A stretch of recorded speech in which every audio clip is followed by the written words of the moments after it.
BNP নেতারা বলেছেন শাসনের নামে শোষণ করে সবকিছু শেষ করে দিচ্ছে আওয়ামী লীগ। তারা বলেছেন দুর্নীতির টাকার যোগান দিতেই নিত্য পণ্যের দাম বাড়িয়েছে সরকার। বিএনপি মহাসচিব বলেন, এই অবস্থা থেকে মানুষের মুক্তির জন্য তার দল আন্দোলন শুরু করেছে। সেই সংগ্রামে দলমত নির্বিশেষে সবাইকে যুক্ত হওয়ার আহ্বান জানান তিনি। শফিক আহমেদের প্রতিবেদনটি দেখে নিই।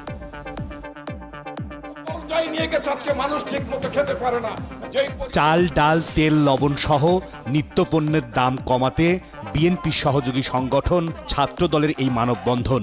জাতীয় প্রেস ক্লাবের সামনে এই কর্মসূচি থেকে বিএনপির নেতারা বলেন, দ্রব্যমূল্য নিয়ে মানুষ অতিষ্ঠ হয়ে উঠেছে।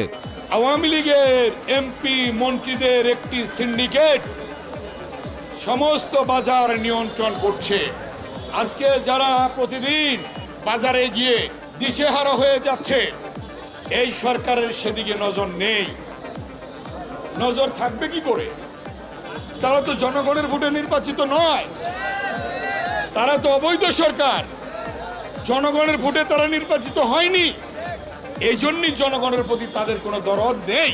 বিএনপির হাজার হাজার কর্মী সেটাকের অপেক্ষায় আছে, সেটা পেলে পরে এমন আন্দোলন হবে এই সরকারের তক্তপোষ ভেঙে তছনছ হয়ে যাবে, তাকে কেউ টিকিয়ে রাখতে পারবে না। ঢাকা রিপোর্টার্স ইউনিটিতে নারী ও শিশু অধিকার ফোরাম আয়োজিত গোলটেবিল আলোচনায় বিএনপির মহাসচিব বলেন, রামু, নাসিরনগর, রংপুরের সাঁওতালপল্লী সহ সকল হামলা, ভাঙচুর এবং অগ্নিসংযোগের সাথে আওয়ামী লীগ জড়িত ছিল বলেই কোনো বিচার হয়নি। সন্দেহ, সংশয় আপনার এখনো এটাকে ভাবা, যেটা কে করেছে, কারা করেছে, এ নিয়ে বিশ্লেষণের কোনো অবকাশ নেই।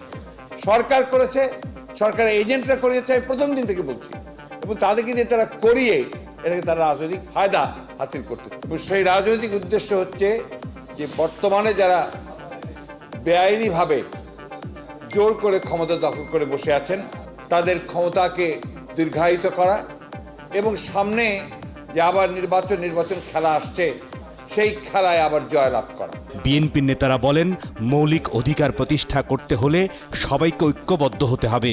যে আওয়ামী লীগ সরকারের অধীনে কখনো কোনো নির্বাচন সুষ্ঠু, অবাধ ও নিরপেক্ষ হতে পারে না। শফিক আহমেদ, ৭১, ঢাকা। দুর্নীতির টাকার যোগান দিতেই নিত্য পণ্যের দাম বাড়িয়েছে সরকার। বিএনপি মহাসচিবের বক্তব্যটি ছিল এমনই। দ্রব্যমূল্যের দাম বাড়ার পেছনে দুর্নীতি কাজ করে, অসাধু ব্যবসায়ীরা সেই দুর্নীতি করে, এসব তো পুরনো আলাপ।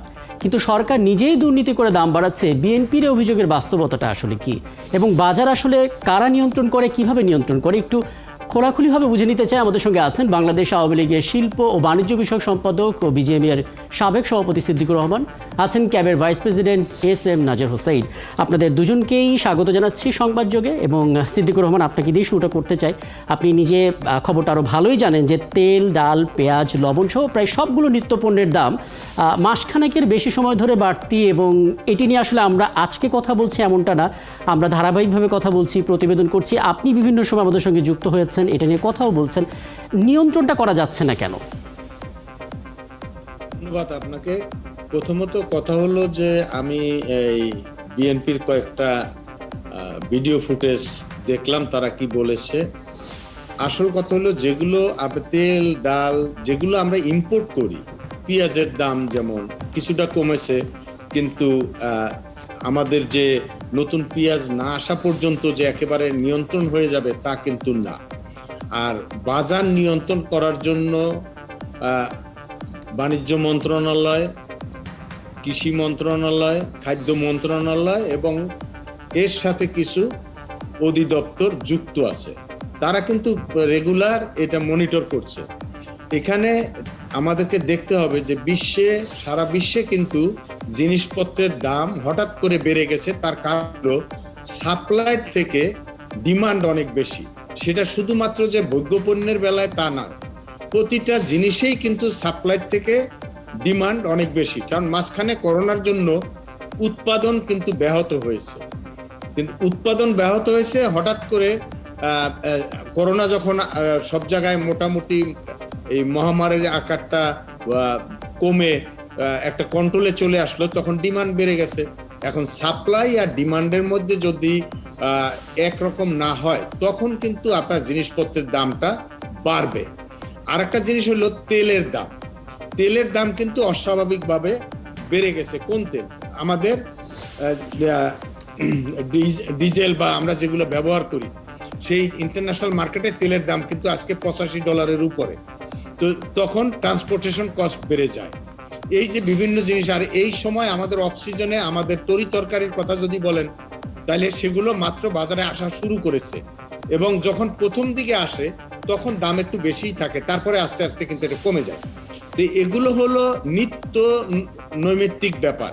আপনি যেটা প্রথমেই আপনার কথায় বলেছেন যে বিভিন্ন সময় আপনি ধারাবাহিকভাবে আপনারা আলাপ করে যাচ্ছেন, আমরাও আপনাদের সাথে যুক্ত হয়ে আলাপ করে যাচ্ছি, কথা কিন্তু একই। এবং বিএনপির আজকে যে 3টা জায়গায় তারা যে কথা বললো, তাদের সেক্রেটারি মহোদয়, আমি এই যে বিএনপির ইস্যুতে আলাদা করে আপনার সঙ্গে কথা বলবো, আপনি যদি আমাকে একটু সুযোগ দেন সিদ্দিকুর রহমান, একটি বিষয় জানতে চাই আপনার কাছে। মহামারী ইস্যু, আমাদের আমদানি কিছু নির্ভরতা আছে, একই সঙ্গে আমরা বললেন যে চাহিদা বাড়ছে, যোগানটা কম হচ্ছে, এরকম নানামুখী কারণ আছে, ঠিক আছে, কিন্তু একসাথে সব পণ্যের যে দাম বেড়ে যাওয়া, এটা কি আপনার কাছে অস্বাভাবিক লাগছে না? এটা সবচেয়ে বড় কারণ হলো সাপ্লাই থেকে ডিমান্ড বেড়ে যাওয়া। এখন সিজনটা কিন্তু অফ সিজন ছিল, বৃষ্টির আমরা মাত্র কাটিয়ে উঠতেছি। এই মুহূর্তে কিন্তু আমাদের যোগাযোগ ব্যবস্থায় কিন্তু অনেক ঝামেলা আছে। আপনি পাটুরিয়া ঘাটে যান, অনেক ফেরি দাঁড়িয়ে আছে। 2 দিন আগে একটা ফেরি অ্যাক্সিডেন্ট হয়েছে। এই যে বিভিন্ন রকমের সমস্যা, কিন্তু অনাগত সমস্যাগুলো কিন্তু আমাদেরকে এই ঝামেলার মধ্যে ফেলছে। এখানে আমি অস্বীকার করব না যে জিনিসপত্রের দাম আরো একটু সহনীয় পর্যায়ে রাখা যেত যদি আমরা ব্যবসায়ীরাও একটু নীতি নৈতিকতার সাথে ব্যবসা করতাম। এখানে আমাদের সবারই, সব মহল থেকে আমাদেরকে কিন্তু একটু দেশের প্রতি খেয়াল রাখতে হবে, দেশের প্রতি ভালোবাসা, দেশকে কিভাবে সামনে এগিয়ে নিয়ে যাওয়া যায় সেই চেষ্টাটা কিন্তু সবার মধ্যে থাকতে হবে। এখন একই ক্যাসেট যদি আমরা বাজাইতে থাকি এবং বলতে থাকি, তখন দেখা যাবে যে এগুলো জিনিসপত্রের দাম আরো বেশি বাড়ে। কারণ হলো, আমি যখন বলবো যে জিনিসপত্রের দাম বেড়ে না বিশ্বাস, আজকে যদি কোনো বাজারে যদি অল্প বাড়ে, তাই সেটা যদি যখন সবাই জানতে পারে যে এই জিনিসটার দাম 10 টাকার থেকে 12 টাকা হয়েছে, তখন যারা 10 টাকায় বিক্রি করতে পারতো তারাও কিন্তু 12 টাকা বিক্রি করছে। এই জায়গাটার মধ্যে কোনোদিনই ব্যবসায়ীরা কখনো এই নীতিটা মেনে চলে না। কারণ হলো, তারা বলে আবার যে আমার যখন লস হয় তখন তো কেউ আমাকে দেয় না। খুব গুরুত্বপূর্ণ একটা পয়েন্ট আপনি এনেছেন যে ব্যবসায়ীদের নীতি নৈতিকতা একটা বড় ভূমিকা রাখার সুযোগ আছে এখানে, এবং শুরুতে কিছু কারণ আপনি বলেছেন এই নিত্য পণ্যের দাম বেড়ে যাওয়ার। কিন্তু আজকে যদি বিএনপির প্রসঙ্গে আসি, বিএনপি সরাসরি অভিযোগ করেছে যে সরকার দুর্নীতি করে দাম বাড়াচ্ছেন, কি বলবেন? সরকার দুর্নীতি করে যদি কোথাও কোনো কিছু করা হয়, শুধু এই দাম বাড়ার বিষয় না, যে কোনো বিষয়, সেইখানে কিন্তু মাননীয় প্রধানমন্ত্রী শেখ হাসিনা কোনোভাবে কাউকে ছাড় দিচ্ছে না। সেটা কিন্তু আপনারা বিভিন্ন সময়ে, গত এই 13 বছর ধরে এই সরকার দায়িত্ব নিয়ে আসে, তারা কিন্তু বিভিন্ন সময়ে নিজের দলের হোক, অন্য হোক, যেই যে জায়গায় অন্যায় করেছে তাকে কিন্তু ছাড় দেয়নি। অতএব সরকার চেষ্টা করে যাচ্ছে, দুদক বলেন, অন্যান্য সংস্থাগুলো বলেন, আইনি সংস্থা, তারা কিন্তু প্রতিনিয়ত কাজ করে যাচ্ছে এবং চেষ্টা করে যাচ্ছে। এখন 17 কোটি 18 কোটি লোকের একটা দেশ, এত ছোট একটা ভূখণ্ডে এরকম তো হবেই। তার মধ্যে আমাদের এখানে যেমন রোহিঙ্গারা একটা বড় ইস্যু আমাদের জন্য হয়ে আছে। তো বিভিন্ন রকম কারণ কিন্তু আমাদের আছে। তারপরে বলবে যে কোনো রকমের কোনো উন্নতি হয় নাই। 2008-এর পরে যখন এই সরকার দায়িত্ব নেয়, তখন আমরা বিদ্যুৎ পাইতাম না, আজকে বিদ্যুৎ আমরা স্বয়ংসম্পূর্ণ। আবার তখন বলে কি যে বিদ্যুতে মানুষকে টাকা পাইয়ে দেওয়ার জন্য বিদ্যুৎ উৎপাদন করতেছে। এই যে কথাগুলো, এই কথাগুলো কিন্তু শুধু কথার জন্যই কথা বলা। কারণ বিদ্যুৎ যদি না থাকতো তাহলে আমার ইন্ডাস্ট্রিয়ালাইজেশন হবে না, আমার মানুষের কর্মসংস্থান হবে না, দেশ কিভাবে চলতো সেটা তো আমি নিজে একজন ব্যবসায়ী, আমি নিজেও দেখেছি যে আমাদের এই বিষয়ে আপনার বক্তব্যের সঙ্গে কেউই হয়তো দ্বিমত পোষণ করবে না যে দেশের অর্জন, সাফল্য এবং অগ্রগতি যে বাড়ছে, কিন্তু একই সঙ্গে আমরা দেখতে পাচ্ছি দুর্নীতির পরিমাণটাও বাড়ছে, এবং সেই জায়গাটা নিয়ে আসলে কথা বলার একটা বড় সুযোগ আছে, যে কারণটা আসলে নিচ্ছে আপনার কাছে। আমি এখানে আবারও আসবো আপনার কাছে, যদি এস.এম. নাজির হোসেন আপনাকে একটু সম্পৃক্ত করি। আপনারা সরাসরি ভোক্তাদের নিয়ে কাজ করেন, ভোক্তাদের নানা অভিযোগ, সংকটগুলো আপনারা খুব কাছ থেকে দেখেন, সেই জায়গা থেকে বলবেন আপনারা আসলে কি দেখছেন, কেন আসলে পণ্যের দাম বাড়ছে, আপনাদের ফাইন্ডিংসটা আসলে? আপনি যথার্থই বলেছেন যে আসলে আমরা বেশ কিছুদিন ধরে দ্রব্য পণ্যের বাজারটা ঊর্ধ্বমুখী, এবং আপনি ইয়ার দ্য রাউন্ড কোনো না কোনো পণ্যের কৃত্রিম সংকট কিন্তু হচ্ছে। সিদ্দিক ভাই উনি খুব ভালো করেই বলেছেন ডিমান্ড সাপ্লাইয়ের কথা, কিন্তু আমরা যেটা বলছি আসলে ডিমান্ড সাপ্লাইটা কিন্তু সবসময় সমানভাবে কার্যকর হয় না। একটা শ্রেণী এখানে কিছু কিছু জায়গায় সাপ্লাইটা নিয়ন্ত্রণ করে, সাপ্লাই যখনই নিয়ন্ত্রণ করে তখন কিন্তু সংকটটা তৈরি হয়। আপনি নিশ্চয়ই জানেন কয়েকদিন আগে বিসিসিআই প্রেসিডেন্ট একটা গুরুত্বপূর্ণ বক্তব্য রেখেছেন। উনি বলছেন যে কিছু অসাধু ব্যবসায়ী অতি মুনাফা লাভের একটা মনোভাবের কারণে এই সংকটটা মাঝে মধ্যে আমাদের হচ্ছে।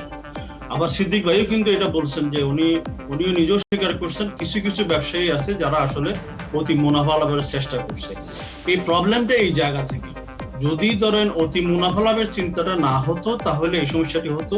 আরেকটা জিনিস হলো যে আজকে ধরেন পেঁয়াজের ব্যবসায়ী করলো, কালকে চালের ব্যবসায়ী, পরশুদিন আমাদের ডালের ব্যবসায়ী, পরের দিন চিনির ব্যবসায়ী, এরকম করে কিন্তু একটা সংকটটাকে জিয়ে রাখার চেষ্টা করা হচ্ছে। যার কারণে যেহেতু ধরেন একজনে একটা করে সুবিধা পেলো, তারপর আরেকজন ওখানে অনুপ্রাণিত হচ্ছে। এখানে যদি কোনোভাবে থামানো যেত তাহলে হয়তো অন্যরা এই যে একটা অসাধু অপকর্ম করার জন্য কিন্তু উৎসাহিত হতেন না। তো সেই ক্ষেত্রে আমরা যেটা আমি আরো কয়েকবার আপনাদের এই চ্যানেলও বলছি, সেটা হলো যে ব্যবসায়ীদের যে ইন্টারনাল যে কমপ্লায়েন্স, এটা কিন্তু আসলে চিন্তা করা উচিত বলে আমরা মনে করি। দুই একজন অসাধু ব্যবসায়ীর কারণে পুরো ব্যবসায়ী সমাজের একটা বদনাম হবে, সেটা কিন্তু মেনে নেওয়া যায় না। তারা কিন্তু আমাদের অগ্রগতির, দেশের উন্নয়ন অগ্রগতির সাথে একটা বড় পার্ট, এটা অস্বীকার করার কোনো জো নাই। তারা একটা সেবা দিচ্ছে, সেবা দিবে, তারা লাভও করবে, কিন্তু লাভের পরিমাণটা কিন্তু একটু এটার মধ্যে একটা কন্ট্রোলিং থাকা উচিত বলে মনে করি। এটা যদি না হয় তাহলে কিন্তু এই সংকটটি বারবার থেকে যাবে। এখন এই যে সাপ্লাইয়ের কথা আমরা বলছিলাম, যেমন ধরেন পেঁয়াজের বেলায় ভারতে কি একটা হলো সামান্য, তারপরের দিন সঙ্গে সঙ্গে সেই পেঁয়াজ বাংলাদেশে আসে নাই, না আসার পরে কিন্তু দামটা বেড়ে গেল। আপনি ধরেন চালের বেলায় দেখেন, চাল কিন্তু ইন্টারন্যাশনাল মার্কেটে কমছে। সিদ্দিক ভাই যেরকম বলছে যে ট্রান্সপোর্টেশন কস্ট বা জাহাজের ভাড়া এরকম অনেক কিছু বেড়েছে, কিন্তু ইন্টারন্যাশনাল মার্কেটে কিন্তু চালের দাম কমছে, সয়াবিন তেলের দামও কিছুটা কমেছে। আর আমাদের দেশে কিন্তু এই দুইটা পণ্যের দাম কিন্তু ঠিক বাড়ছে। তো এটা তো আসলে হওয়া উচিত। অন্যান্য আদার যে পণ্যগুলি আছে এগুলি হয়তো ইন্টারন্যাশনাল মার্কেটে প্রাইস আপ করছে, এটা ঠিক আছে, কিন্তু যেগুলো কমছে সেগুলো তো কমা উচিত। আবার ধরেন সরকারের যে পেঁয়াজের জন্য শুল্ক কমানোর পরেই সঙ্গে সঙ্গে পেঁয়াজের দাম কিন্তু কমে আসছে, এখন অনেক পেঁয়াজ পৌঁছেও যাচ্ছে। তো এই যে অবস্থাগুলি, তো এখানে আমরা তো দেখছি যে একটা শ্রেণী কারসাজি করছে। এই কারসাজিটা যদি নিয়ন্ত্রণ করা না হয় তাহলে কিন্তু সমস্যা থেকেই যাচ্ছে। তো এইটা হলো বড় সমস্যা। এবং আর যেহেতু করোনার বিষয়টা আছে, অনেকের কিছু কিছু মানুষের সীমিত হয়ে যারা, তাদের পক্ষে আসলে এই যে বাড়তি খরচটা বেয়ার করা অনেক কঠিন হয়ে যায়। তো এই কারণে সাধারণ মানুষের ভিতরে একটা হতাশা বিরাজ করে, অনেকে উৎকণ্ঠার মধ্যে থাকে যে আমার নিত্য প্রয়োজনীয় ভোগ্যপণ্যের দাম বাড়লে আমি সংসারটা চালাবো কিভাবে, যেহেতু তার আয় তো লিমিট, সেই লিমিটের বাইরে তো সে পাচ্ছে না। তো এই জন্য আমরা মনে করি যে এখানে সরকারের একটা রেসপন্সিবিলিটি আছে। তবে সরকারের কিছু উদ্যোগও আছে, যেমন ধরেন টিসিবির কার্যক্রম সরকার সম্প্রসারিত করেছে। আমরা বলছিলাম যে এটা আরেকটু বাড়ানো দরকার ছিল, তাহলে হয়তো দেখা যেত যে আরো বেশি মানুষ উপকৃত হতো। আপনি ঢাকা শহরে দেখেন যে টিসিবির লাইন কিন্তু বড় দিন দিন বড়ই হচ্ছে। তো বড় হওয়ার মানেটাই মেন করতেছে নিম্ন মধ্যবিত্ত মানুষের জন্য এটা টিসিবিটা এখন প্রধান একটা মাধ্যম হয়ে আসছে। তো এক্ষেত্রে সরকারের একটু ইন্টারভেনশন, টিসিবি যেরকম করছে, আদার যে বিষয়গুলি আছে সেগুলো কিন্তু দেখা উচিত বলে আমরা মনে করছি। আপনি আপনার জায়গাটা পরিষ্কার করেছেন। সিদ্দিকুর রহমান, একটু বলবেন আসলে আমাদের এই আলোচনায় বিভিন্ন সময় অনেকেই যুক্ত হন, সরকারের অনেক মহলই কিন্তু বলেন বাজারে একটা সিন্ডিকেট রয়েছে। আপনার কি মনে হয় সেই সিন্ডিকেটের সঙ্গে তাহলে কারা যুক্ত? সিন্ডিকেট যে আছে নাই এটা কিন্তু বলতে পারবো না, আবার সিন্ডিকেট যে আছে এটাও কিন্তু বলতে পারবো না।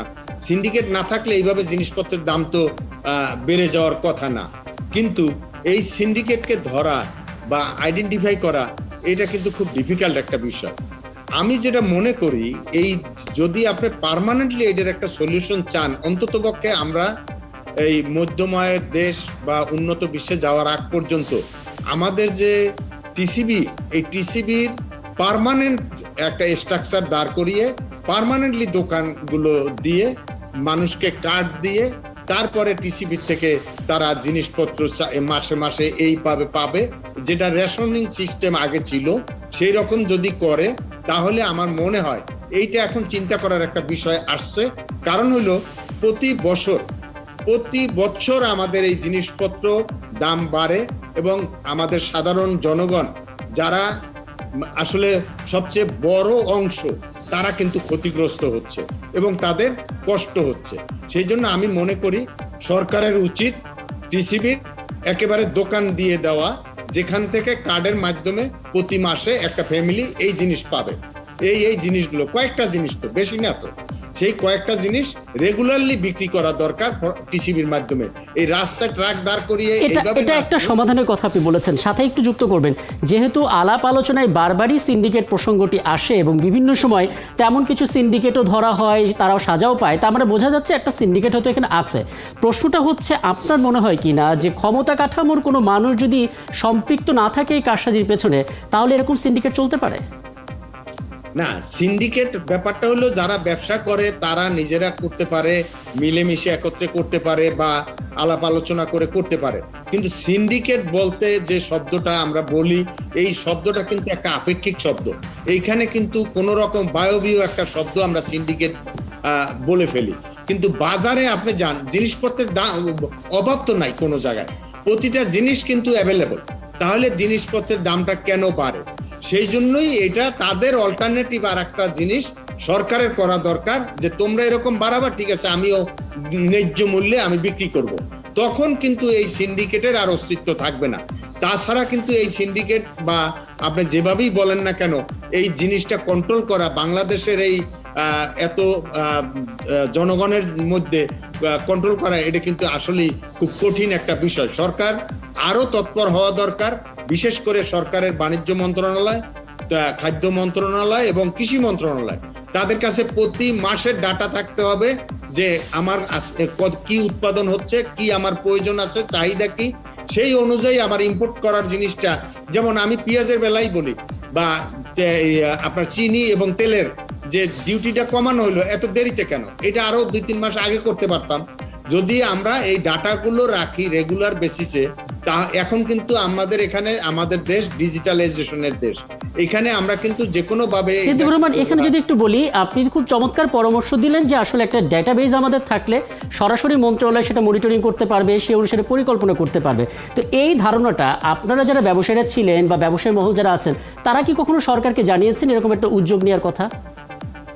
আমরা কিন্তু মনে করেছিলাম যে এই করোনাকালীন সময়ের পরে মানুষের মধ্যে একটু মনুষ্যত্ব একটু বাড়বে, কিন্তু সেইটা না বেড়ে আমি দেখছি উল্টো চিত্র হচ্ছে পৃথিবীর সব জায়গায়, শুধুমাত্র আমাদের দেশে না, সব জায়গায়। তো আমরা মনে করি যে এই সরকার এই জিনিসটা অবশ্যই করবে এবং আমরাও সরকারকে বলবো যে এইভাবে ডাটাবেস করে আমাদের যে কি কি পণ্য কোন বছর কোন সময়টায় আমাদের শর্টেজ হয়, সেই পণ্যগুলো যাতে আমরা সময় মতো দেশে আনতে পারি, যদি ইম্পোর্ট করে আনতে হয়। আর উৎপাদন যেটা দেশে হয়, আপনি তো দিন দিন আমাদের চাহিদা কিন্তু বাড়ছে, এই চাহিদা বাড়ার মধ্যে তো আপনি উৎপাদন, তো আমাদের জমি যেহেতু সীমিত, উৎপাদন তো আমি অত বাড়াইতে পারবো না। তবুও আমাদের এখানে দেখেন, আজকে যেখানে আমরা 7.5 কোটি লোক ছিলাম, আজকে 17-18 কোটি লোকও কিন্তু যেটা বলে যে না খেয়ে, বাংলাদেশে কিন্তু কেউ না খেয়ে থাকছে না। হ্যাঁ, মানুষের কষ্ট অবশ্যই হচ্ছে, আমি অস্বীকার করব না, কিন্তু না খেয়ে থাকছে না। কারণ তাদের কিন্তু যারা কর্মজীবী মানুষ, তাদের বেতনও কিন্তু অনেক বেড়ে গেছে, তাদের আয়ও কিন্তু অনেক বেড়েছে, কিন্তু কষ্ট হচ্ছে সংসার চালাতে। জি, বুঝতে পারছি। সিদ্দিকুর রহমান, আমার হাতে আর 2.5 মিনিট আছে। 2.5 মিনিটের মধ্যে আমি একটু এস এম নাজির হোসেন আপনার কাছ থেকে ঘুরে আসতে চাই। দেখুন, আপনি আমার সাথেই বিভিন্ন আয়োজনে বহুবার যুক্ত হয়েছেন এবং আপনারা যারা ভোক্তাদের নিয়ে কাজ করেন, তাদের একটা সাধারণ বক্তব্য হচ্ছে যে সরকার চাইলেই বাজারটাকে নিয়ন্ত্রণ করতে পারে। আপনাদের কেন মনে করছেন আসলে সরকার চাইলে নিয়ন্ত্রণ করতে পারে, আর সরকার আসলে আর কি কি করতে পারে নিয়ন্ত্রণ করার জন্য, সেটাই বা কি মনে হয় আপনাদের? না, সরকার চাইলে সবকিছু পারে, এটা তো আমরা অবশ্যই বিশ্বাস করি, কারণ সেই ধরনের অনেকগুলি দৃষ্টান্ত কিন্তু আমাদের আছে। তো সেই কারণে আমরা বারবার বলছি সরকার চাইলে পারে। যেমন ধরেন, আপনি এই যে টিসিবির কথা আমরা বললাম, বিকল্প বাজার তৈরি যে উদ্যোগটা সরকার নিয়েছে, টিসিবি একটা বড় ভূমিকা পালন করছে, এখানে অস্বীকার করার কোনো জো নাই। এটা আমি স্বীকার করি আর না করি, এটা বড় অংশ কিন্তু টিসিবি ট্রাকের লাইনে দাঁড়িয়ে যাচ্ছে। তো তাইলে এটা কিন্তু একটা শ্রেণী, ওই শ্রেণী তো টিসিবির উপর ডিপেন্ড হয়ে তার পরিবার চালাচ্ছে, তাহলে সরকার সেখানে করতে পারে। আরেকটা জিনিস হলো যে, যেমন ধরেন ওই যে কথাটি আপনি বললেন যে নিয়ন্ত্রণের বিষয়, এটাকে যদি আরেকটু এক্সপানশন করা যায়, এবং আপনি যে সিদ্দিক ভাইও বললেন যে পণ্যগুলো আমাদের তো ইম্পোর্ট আইটেম, এই আইটেমগুলি কি পরিমাণ খারা আছে, এটা কোথায় যাচ্ছে, কি দামে কেনা, এই বিষয়গুলো যদি তদারকি করে তাহলে তো খুব ইজিলি আমি জানতে পারতেছি ওইটা দাম কত, কি দামে আনছে, তার কস্টিং প্রাইসটা কত, সে এখন বিক্রি করতেছে কত। এই জিনিসটা কিন্তু হচ্ছে না। এটা যদি হয় তাহলে কিন্তু মানে এই সমস্যাটা কিন্তু অনেকাংশে লাঘব করা যেত। তো এই যে দুইটা, একটা হলো টিসিবিটাকে আপনি যদি আরেকটা এক্সপানশন খুব ভালো প্রস্তাব দিয়েছেন। জি, এখানে খুব গুরুত্বপূর্ণ কয়েকটা পয়েন্ট আপনারা বলেছেন। সিদ্দিকুর রহমান, আমার হাতে আর 1 মিনিট সময় আছে, 1 মিনিটের মধ্যে যদি আপনি বলেন, খুব স্পষ্ট করে বললেন কিছু ব্যবসায়ীদের নীতি নৈতিকতায় সমস্যা আছে, এই সমস্যা আসলে দূর করবেন কিভাবে? এই নীতি নৈতিকতার সমস্যা যাদের মধ্যে ধরা যাবে তাদেরকে কঠিন শাস্তির আওতায় আনতে হবে, এবং যদি আপনি ওইরকম কঠিন শাস্তি দেওয়া হয় কিছু লোককে, তখন কিন্তু অন্য লোকরা করতে সাহস পাবে না। এই জায়গাটার মধ্যে সরকারকে কঠিন হইতে হবে, এবং কোনো ছাড়, যেরকম মাননীয় প্রধানমন্ত্রী কোনো ছাড় দিতে রাজি না এবং ছাড় দেন না, সেই রকম ভাবে কঠিন হস্তে যদি কিছু উদাহরণ সৃষ্টি করা যায়, তখন কিন্তু অটোমেটিক্যালি অন্যরা সাহস পাবে না, তারা কিন্তু আস্তে আস্তে এটা বন্ধ করে দিবে। তাছাড়া এত জনসংখ্যার দেশে আসলে কোন জায়গায় কি আছে এটা কঠিন, বা আমাদের আইন শৃঙ্খলা বাহিনী বলেন, অর্থাৎ মাদক কিংবা জঙ্গির ক্ষেত্রে যেরকম সরকারের জিরো টলারেন্স আছে, বাজার নিয়ন্ত্রণে অসাধু ব্যবসায়ীদের বিরুদ্ধে তেমন একটা জিরো টলারেন্সের কথা আপনারা বলছেন। অনেক ধন্যবাদ। সময়টা থাকলে হয়তো আরও দীর্ঘক্ষণ কথা বলার সুযোগ থাকতো। ধন্যবাদ যুক্ত হওয়ার জন্য সিদ্দিকুর রহমান, বাংলাদেশ আওয়ামী লীগের শিল্প বাণিজ্য বিষয়ক সম্পাদক, বিজেপির সাবেক সভাপতিও বটে, আমাদের সঙ্গে যুক্ত ছিলেন। একই সঙ্গে SM নাজির হুসাইন, তিনি ক্যাবের ভাইস প্রেসিডেন্ট, আমাদের সঙ্গে যুক্ত ছিলেন। এবং বাজার আসলে কারা নিয়ন্ত্রণ করছে, এই নিয়ন্ত্রণহীনতা থেকে বেরোনোর উপায়টা কি, সেটা আসলে আমরা খোঁজার চেষ্টা করছিলাম।